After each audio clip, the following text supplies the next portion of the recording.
welcome to another podcast in a one-on-one setting where we dive into the stories of hot new technologies in the geospatial industry and learn more from the founders behind them. My name is Rosalie van der Maas, and I'm co-founder of Ellipsis Drive. Here with me is our guest, Andrew Smith. Andrew, please tell us more about who you are and especially about your journey up to founding Fathom Global. Yeah. Hey, my name's Andy, also co-founder here at Fathom. By background, I'm a flood risk scientist, so did a PhD and had a brief career as a research scientist building these things that we call computational flood models. So building computer representations of flooding, the natural peril. And these days, I'm one of the founders here at Fathom. My job title is COO, so Chief Operations Officer. Still figuring out sometimes exactly what that means. I kind of do everything. So yeah, I spend my time running the company. All right. And how did you end up founding Fathom Global? Because I mean, based on your background, it obviously had your interest. But why start your own company in this space? I think there was actually we can point to one specific thing that happened. So I was lucky enough to sit next to a gentleman called Chris Sampson, who's my co-founder, and he was also doing a PhD. His PhD was funded by a big reinsurance broker, one of the biggest ones in the world. And through his PhD and our connections with the insurance industry, we were made aware of a flood event that happened back in 2011. And it cost an awful lot of money to the insurance industry. It was what they called an unmodeled loss. And that effectively means that they didn't see it coming. And it cost tens of billions of dollars. And we realized that the models that we were building back then as academics were able to capture those risks. So we could look at things like individual warehouses that had got flooded, see that they were very wet actually in our models. We could definitely have indicated that those are risky areas. So that was kind of the thing that spurred us on to think, oh, these tools are coming into existence. And then we thought about the best way to, I guess, get them into the hands of end users. And that ended up being the formation of a company. So we formed the company and then started to license that data to those organizations. Any reason you can share of why those buildings ended up wet in your models and not in the ones that were in use back then? Or is that like a trade secret that you can't divulge on? Definitely not a trade secret. Actually leads me on to a good point to raise, and that is that Fathom kind of operates as almost like a de facto research group now. So we publish all of the methods anyway in peer-reviewed journals. So we kind of act like in some ways like a mini university. But why were the models back then not capturing those risks? Actually, believe it or not, they didn't even attempt to do it. So insurance companies didn't even have any. They didn't even often try to model those kinds of exposures in that part of the world. If anything, it would have been often rudimentary things like distance to the nearest water body, which doesn't tell you an awful lot. And any models that were being built back then were being built with crude methods and also poor input data sets. So one of the things that really defines how well a flood model can perform is the information you feed it, or the input data sets. And often some of the input data sets, particularly 10 years ago, were really bad. And I'm talking mainly about things like terrain data sets. So if you're building a flood model, frankly, water flows downhill. And if you don't know where downhill is, then the flood model is going to be pretty bad. And back then, we didn't have great models even of the Earth's surface, like dictating where downhill is. So all those things compounded to essentially provide a very poor view of risk back then. So you're saying all it took was a couple of PhDs and a better digital elevation model? You could probably summarize it like that in a way. The reality is that both of us were very, very fortunate to be in the right place at the right time, in truth. The research that went into building these kinds of models had been gathering pace for 20 years. So Paul Bates, our PhD supervisor, who to try and summarize his career, he kind of, it's not an exaggeration to say he's like the godfather of flood modeling. He kind of invented the field of hydraulic modeling. And he had started building models back in the early 2000s. And by the time Chris and I had started our PhDs, a lot of progress had been made. And we were kind of in the somewhat the right place at the right time. But we did, I guess, I'd at least give us some credit for having the initiative to try and build these things and yeah, make them available. But then credit where the credit is due in terms of the giant on whose shoulders you stood.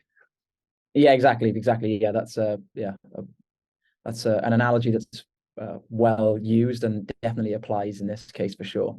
That's fair. That's fair. And so, when we're talking floods, what type of flooding are we talking about? Because there's different types of flooding out there. I Mhm. imagine you've created different models for them, or is there any specialization that Fathom has and applies? And while we're talking about types of floods, is there also Mhm. any particular global area that has a special focus for you? I would say there's no area of the world that has a particularly special focus, other than some areas of the world have better input data sets. So we can spend more time building the model. So the United States, Europe, Australia, we have better input data sets. So we can build better models in those areas. So that there's a bit more accuracy and fidelity in the models in those regions. And I've already forgotten the first part of your question. Sorry. The first part of the question was the type of flooding that you're Oh, modeling, type of like flooding. Yeah, river good flooding, coastal. good question.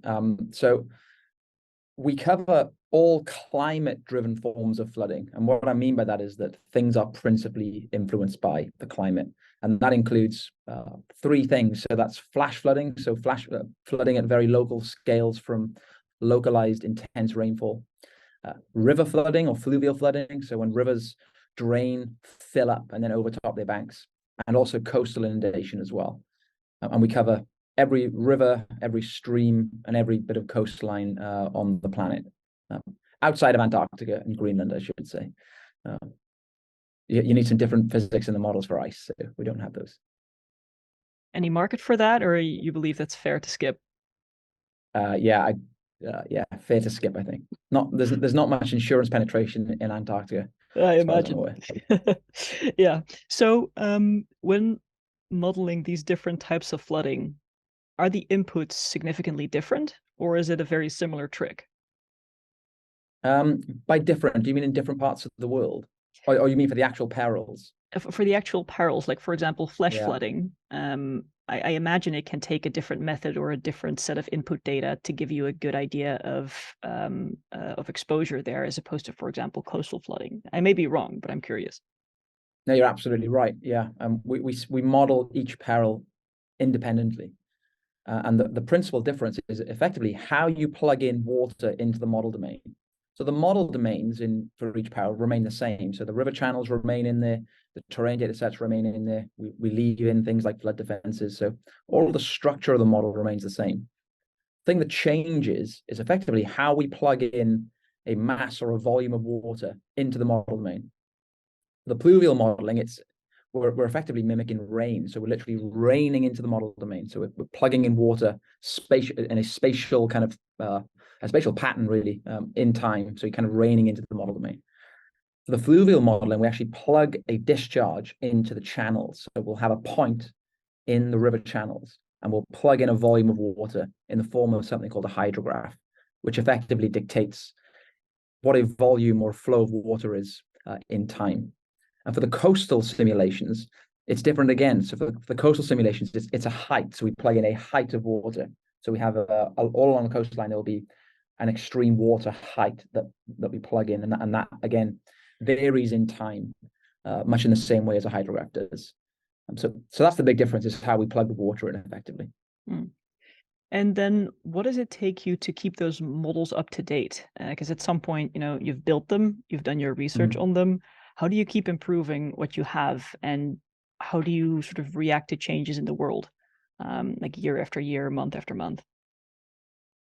Yeah, good question. So I would say that there's maybe three major things that we update. So one of those will be input data sets, and I'm talking about the structure of the models here. So are there better terrain data sets available? Do we have more information on flood defenses, for example? So when we have significant changes in input data sets, that can warrant an update in the model. We also have um, changes in time. So as years go by, we have more observations of extreme events. And over a few years, you'll want to include those updates in your model. So, for example, more observations on a given river reach will give you a better idea or allow you to constrain the tails of that distribution or the more extreme events that might occur. The other thing that we need to consider as well are changes in climate. So if we're looking at projections out into the future, now to do that, that's a really difficult task to undertake, and something I spent my PhD trying to do is to plug climate models into flood models. But for the climate models, we might want to update our views if we get better techniques, so better ways to apply those models, or if the climate models themselves improve. So those are some of the main ways we can update the models. The frequency with which we update them typically is kind of around 18 months. But one of the things that we often say is that we don't just update the models for the sake of updating them. We only update them when they're worthwhile updating. And one of the reasons for that is that it's very expensive to run them. We're talking about solving somewhat complex physics at fine resolutions and at large scales. So to do that computationally is very expensive, and frankly, we burn through a lot of electricity doing it. So it would be somewhat hypocritical of us, being a climate organization, to be frequently updating the models just because it kind of sounds like we've undertaken a more significant update than we actually have. In truth, it's kind of every 18 months we'll update. I think that sounds like a very fair update frequency. I mean, you're still dealing, the world always changes, but I mean, not that fast. So that doesn't sound unreasonable. I'm wondering though, as you also create models based on climate scenarios, you can very easily end up with 20 different climate scenarios. How do you control that? Because, you know, looking into the future, all sorts of things can happen. Like, how do you minimize the number of scenarios you need to run, or how do you keep them meaningful?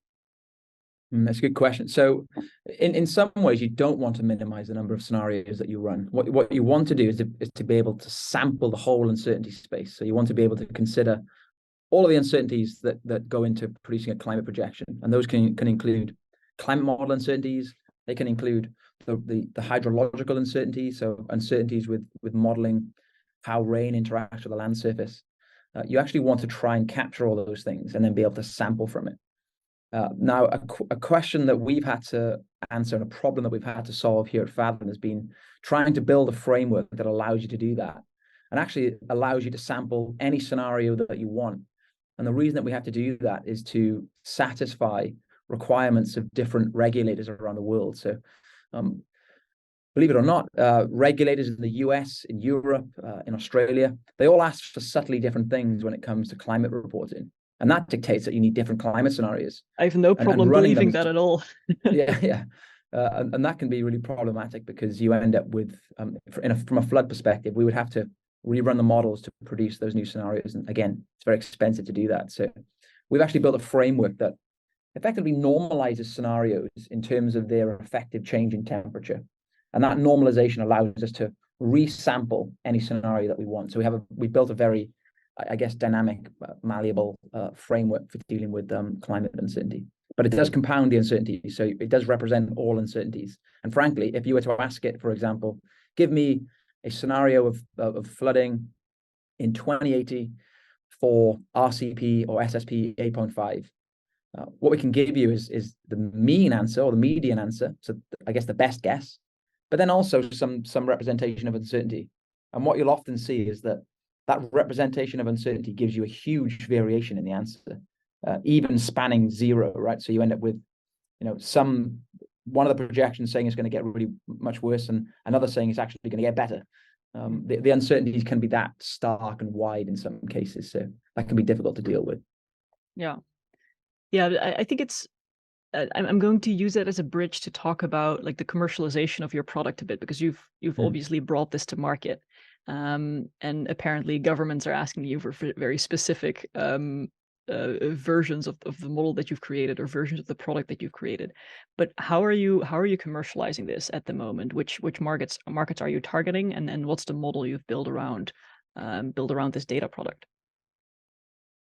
So the market. So when we set out in the beginning, we were aiming to service insurance clients. That was the main one, and that's because that's the market that was mature, I guess, in consuming this kind of information. There's been a field called catastrophe modeling that's existed now for 30 years. But actually, and I guess unsurprisingly, the market for climate risk information is much wider than that. So we now service insurers, but also banks, asset managers, pension funds, engineering companies. We service corporates as well. So we work with big corporates to help them understand their own risk across supply chains. And we work with governments as well. We build data sets for governments in Europe and in the US. Okay, so I think I'm 100% tracking with most of what you've said, as in the logic of those organizations wanting to know what flood risk they're exposed to. I get. With the exception of pension funds, is this about like understanding their portfolio of investments and where risks are, or how does that work?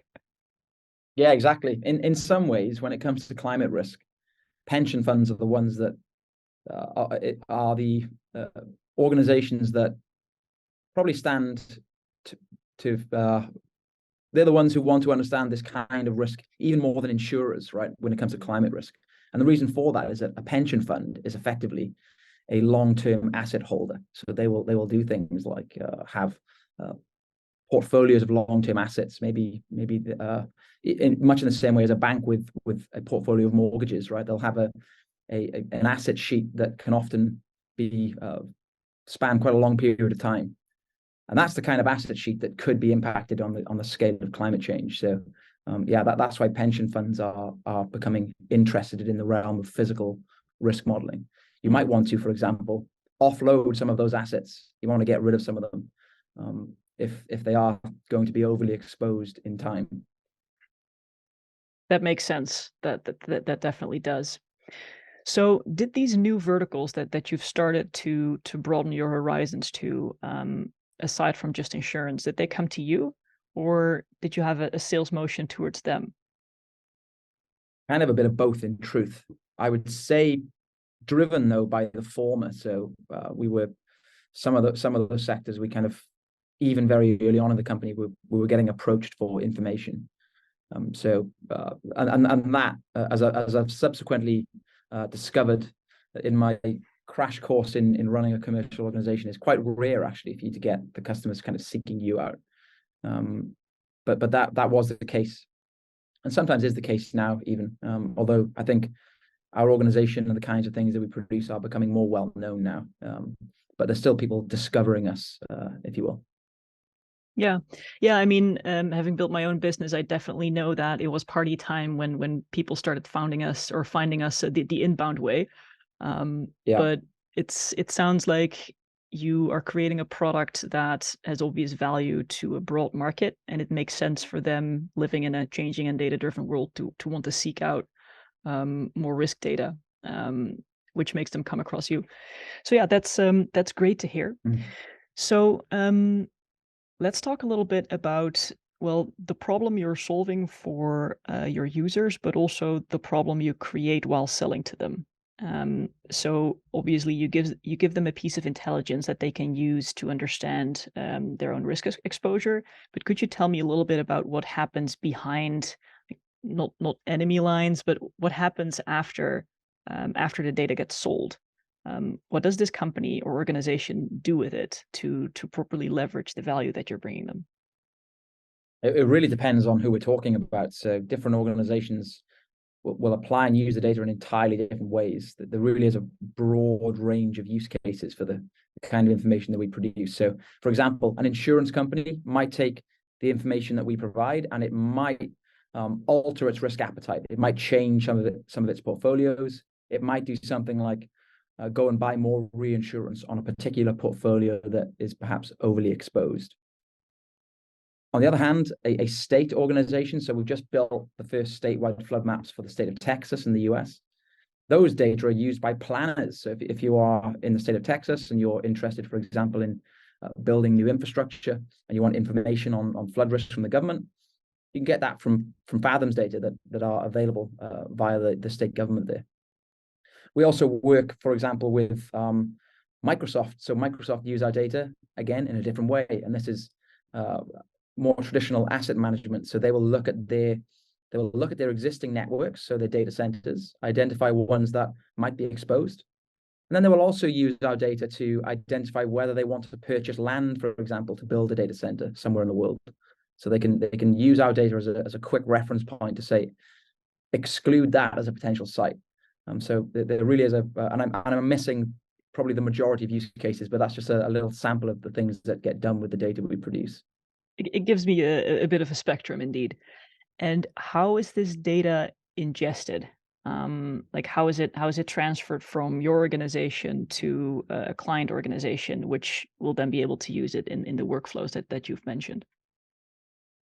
So there's a few different options. We can literally ship people data, and if you're talking about the maps themselves and with climate scenarios for the whole planet, that can be many tens of terabytes worth of data that some organizations, larger ones with a lot of internal infrastructure and capability, can do. And we do sometimes ship the raw data. There's also third-party organizations, and Ellipsis Drive will be one of those that you could view or access our data via. So you can, and we have a few different partners with you guys for the visualization is extremely important, but also with others for access to the data themselves and intersecting our data with things like exposure data sets, so building data sets. We work with third parties on that. We also work with organizations like NASDAQ to do this thing called catastrophe modeling. So the output then is not a picture of the floods, it's monetary losses. So there's that. There's also an API. So Fathom has its own API, and the API is effectively, I could summarize it as being a command line driven function that you give it either points or locations, and you can return the raw data themselves at those locations. Right. So a broad spectrum of delivery methods for a broad spectrum of user patterns. Does this also reflect in your business model? Like API requests driven cost or square kilometer driven cost? Does that differentiate? Yeah, it does. It does. So for some organizations, if you're housing the raw data and you have everything sent to you, then you're effectively licensing all that information from us. So you're paying usually some form of a license fee for access to that. With the API, we can of course track usage. So you can just kind of I guess it's a pay as you go model, right? You can and there are for sure license structures that we have whereby you get access to the API, and then as and when you interact with the API, you get charged for usage. So it does indeed impact the price or the business model. Yeah. Yeah, and I can also imagine that this is necessary. It's necessary to have that spectrum in business models when on the one hand you may be shipping tens of terabytes of data across the globe, and in another people may have a relatively simple query they can put in via command line. Is there any modus operandi that you're leaning towards, or do you aim to remain like as broad as you are today? Also, feel free to take this question as something like, yeah, what are you planning for the near future? What are you developing towards? In truth, much of the same. I think the structures we have right now are what we aim to set out to achieve. We're not going to be switching to one over the other. There's a broad range of end users, as you said, and they will consume the data in different ways. We will continue. One of the things I can say is I don't envisage us building our own platform.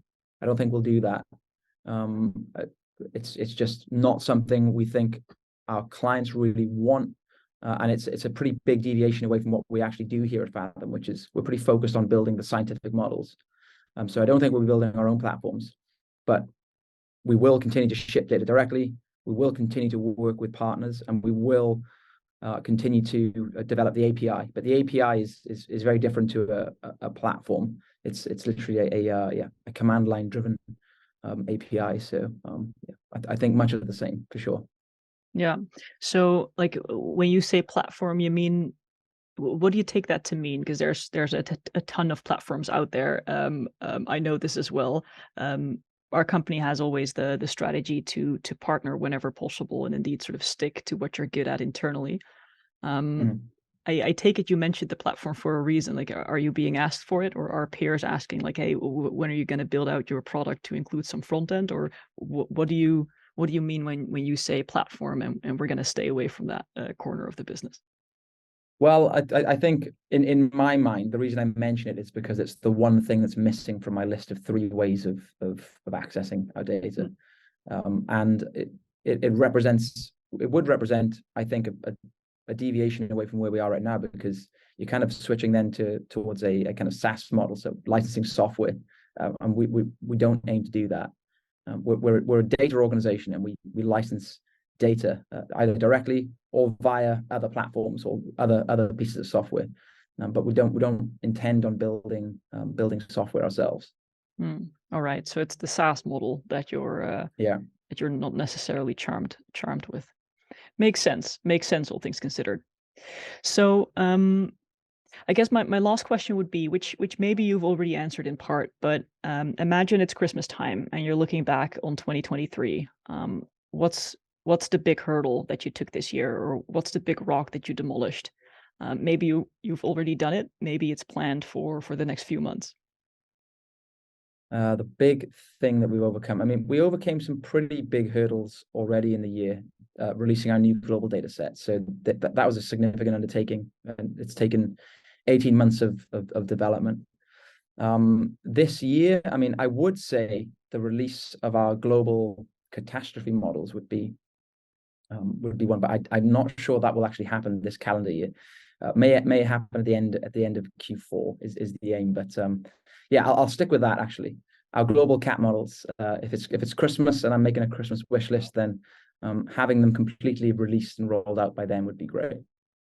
That would be exciting, and it would be a reason to get back in touch and talk about those some more. Good, wonderful. So with that, we're at time. So on behalf of the listeners, I would like to warmly thank you for sharing your story, and for everyone tuning in, for being around. If you'd like to know more about Fathom or Andy, visit their website, check out their socials. We'll leave some links in the description as well. And thank you for being here with us. And until next time.